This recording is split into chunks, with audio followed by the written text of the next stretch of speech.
अपने कौशल्या सासू को बर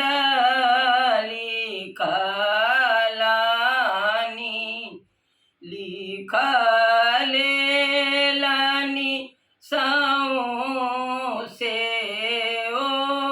भीत हे अपने कौशल्या सासू को बर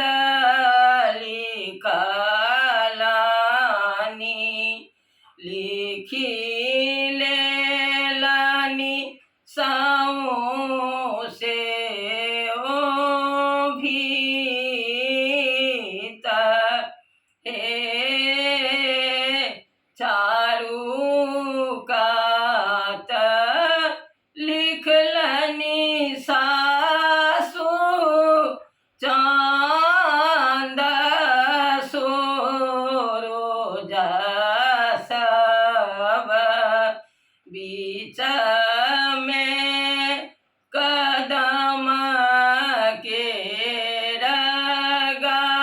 गाछ हे चारू कात लिखलानी चान सोरोजा सब बीच में कदम के गाछ हे कदम का गाछ धेने ठाढ़ भेली कनिया सुहवे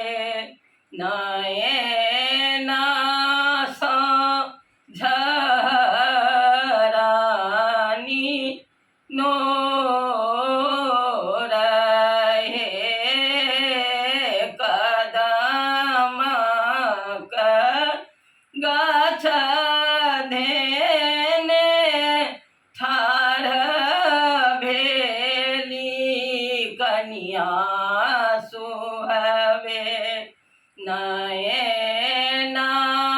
सा झरानी नो रहे किया मोन परल पुतहु माये बाप सहोदरा किया रे नैहरवा के लोग कहे किया मोन परल सुहवे माये बाप सहोदरा किया नगर केर लोक कहे नहीं मोन परल सासू माये बाप सहोदरा नहीं ये नगर केर लोक हे एक मोन परल सासू आहाँ केर बेटवा जिनका बीनु पलंगा उदास हे कमोन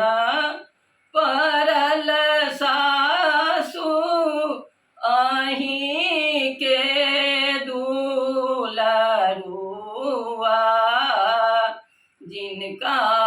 बीनु को बरा उदास ते